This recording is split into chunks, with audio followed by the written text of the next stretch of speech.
Empires don't fall when their enemies strike. They fall when the money runs out. Picture this: August 15th, 1947. The air in Delhi is thick with heat. In history. Before you, the Union Jack sinks slowly, its colors fading into the dust. For the crowds, it's freedom. For you, a British official, it's the sound of an empire dying in real time. For nearly 2 centuries, Britain ruled India, the jewel in its crown, the engine of its wealth, the symbol of its power. But today, that power is bankrupt, not because of rebellion, not because of morality, but because the empire is broke. World War II drained its treasury to zero. Britain's debt has exploded beyond 200% of GDP. The empire that once owned a quarter of the planet can't even afford to feed itself. And here's the truth no one tells you. Britain didn't grant India independence. It lost India because it could no longer afford to keep it. When that flag fell in Delhi, it wasn't just the end of colonial rule. It was the death rattle of the British Empire. Because India wasn't just a colony. It was the financial heart keeping the entire system alive. And once that heart stopped beating, the body of the empire began to rot. But how did it come to this? How did the richest empire in history end up begging the Americans for loans just to survive? What you're about to hear isn't just a story about India's freedom. It's the financial autopsy of the British Empire. Because behind every empire's rise lies a hidden formula. And behind every collapse, a fatal mistake. In the next few minutes, you'll uncover how a single company, the East India Company, turned trade into conquest. How Britain built its fortune by draining India's. And how the very system that made it rich became the reason it fell. You'll see how empires die long before they admit it. Not from war, but from debt, greed, and belief in their own invincibility. And by the end, you'll realize that the fall of Britain is more than history.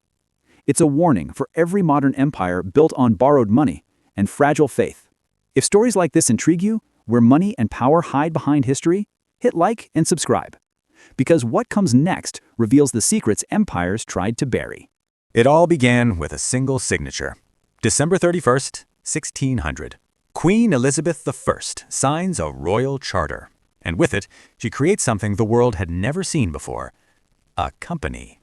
Not a government, not a king. A corporation with the power to rule. They called it the East India Company.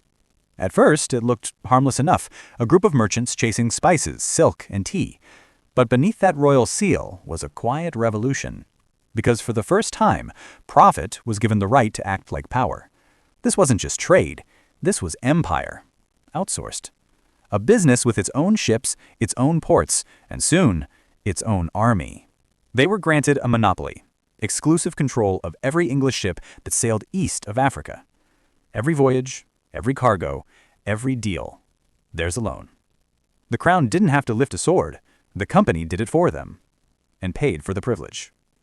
At first, it seemed like a win-win.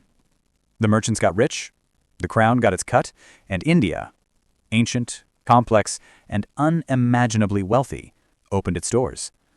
But the company wasn't content with trade. It wanted control. And what began as silk and spices would soon turn into something far more dangerous. A corporation that could raise armies, negotiate with kings, and overthrow nations, all for profit. This was the birth of something entirely new. The world's first corporate empire. And the moment that would turn it from merchants to monarchs came in blood and smoke on a battlefield in Bengal. By 1757, the East India Company wasn't a trading venture anymore. It was a private empire, armed, ruthless, and twice as powerful as Britain's own army. In Bengal, one of India's richest provinces, the company made its move. Its 260,000-man army marched under a corporate flag, a corporation with more soldiers than the British Crown itself. The battle came at Plassey. Robert Clive, an accountant turned warlord, faced the Nawab of Bengal. Clive didn't just fight, he bought victory. He bribed the Nawab's generals, and by sunset, Bengal and its treasury were his. That single battle changed everything. The Mughal emperor granted the company the Diwani, the right to collect taxes from 30 million people. A business had become a government. Silver poured into London, Britain's economy roared, and the empire learned a dangerous lesson. War could be profitable, and profit could justify anything. But the more the company gained, the hungrier it grew, until the land that fed millions would soon be left to starve. Bengal was the company's golden goose. Rich soil, endless rivers, a land bursting with trade. But to the company, it wasn't a home, it was a balance sheet. People became numbers, land became collateral. Every harvest, another target for tax. Within years, the East India Company monopolized everything: salt, opium, tobacco, textiles. Weavers were forced to sell only to company agents at prices 40% below market value. Villages collapsed. Generations of craftsmen reduced to slaves of their own trade. Then came the drought. 1769, the rains failed, crops died, and famine devoured Bengal. 7 to 10 million people, a quarter of the population, starved to death. Yet the company kept collecting taxes. No relief, no mercy, no pause. Historians called it negligence. It wasn't, it was policy. The company found profit in suffering. Bengal's fields became graves, its rivers turned to dust, while London's investors celebrated. The empire had learned its first great lesson, that pain, when far enough away, can be turned into profit. By the mid-1700s, India was an industrial powerhouse. Its textiles clothed the world, its steel unmatched, its artisans legendary. But Britain didn't compete, it sabotaged. They called it free trade. Free for them, fatal for India. British goods entered India tax-free, while Indian products faced crushing tariffs. They took India's raw cotton for nothing, spun it in Manchester mills, then sold the finished cloth back to Indians, cheaper than they could make it. Factories closed, weavers starved, entire cities fell silent. In 1750, India made 25% of global industry.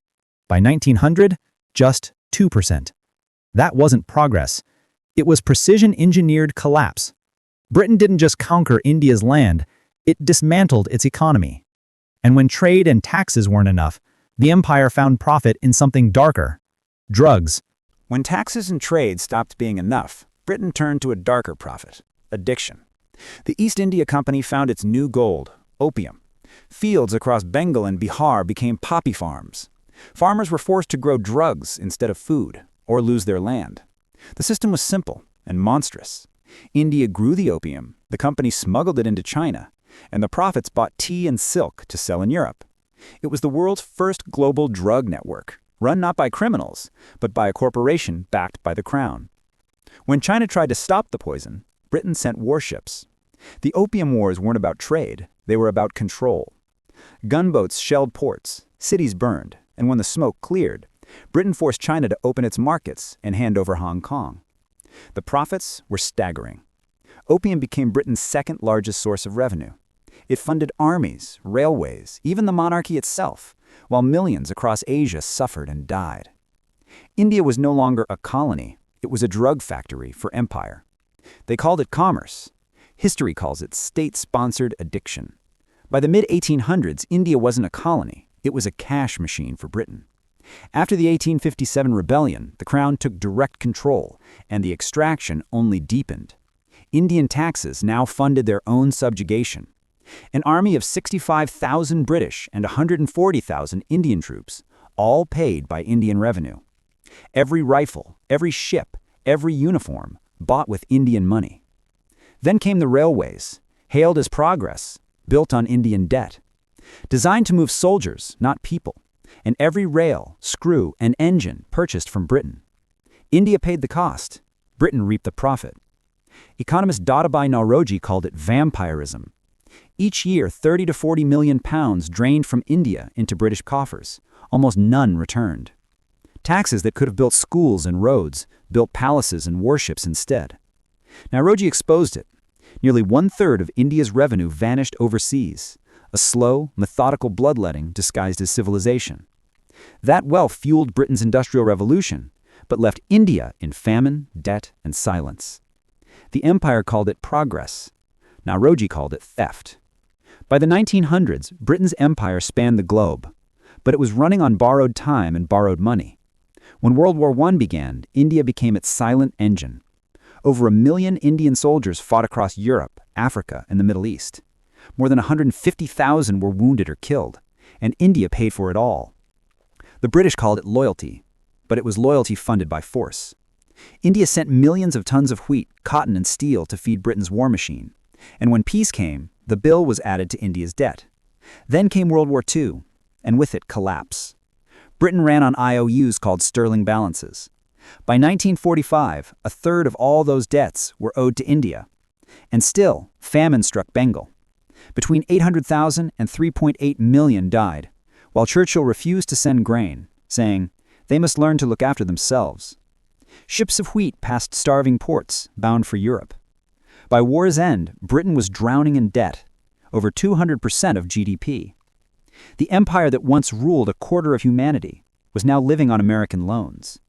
In 1947, the flag came down in Delhi. The empire didn't fall. It bled out. Without India's wealth, Britain lost the heartbeat of its power. Within decades, the empire that ruled the seas became a shadow, a commonwealth of memories and debt. But history repeats. Today, a new empire sits on the same throne, built not on colonies but on credit, not on gunboats but on the dollar. America borrows to fund wars, spends trillions defending influence, and prints money to pay the bill. The numbers are hauntingly familiar. Britain's debt once topped 200% of GDP. America's now nears the same edge. Both empires believed their currency would never fail. Both built on confidence, not creation. But belief is fragile. When it breaks, empires crumble, not from enemies, but from their own illusions. History always collects its debt. When the Union Jack fell in Delhi, it wasn't just the end of British rule. It was the final heartbeat of an empire that once owned the world. Without India's wealth to drain, Britain's global machine ran out of fuel. The empire that once ruled the seas became a shadow, a commonwealth of memories and debt. But history repeats. Today, a new empire sits on the same throne, built not on colonies but on credit, not on gunboats but on the dollar.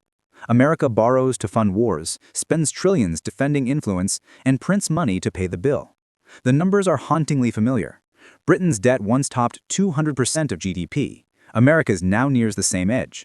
Both empires believed their currency would never fail. Both built on confidence, not creation. But belief is fragile. When it breaks, empires crumble, not from enemies, but from their own illusions. History always collects its debt. When the Union Jack fell in Delhi, it wasn't just the end of British rule, it was the final heartbeat of an empire that once owned the world. But truth is a separate tale. Empires rarely die in battlefields. They die in balance sheets, in empty treasuries, and in the quiet moment when belief runs out.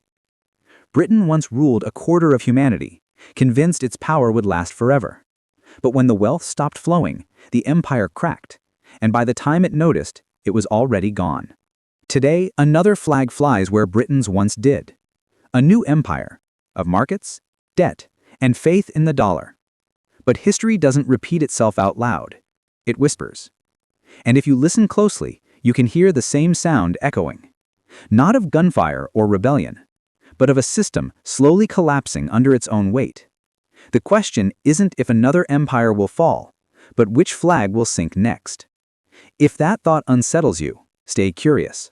Like, subscribe, and follow this series, because the next story reveals what happens after the fall.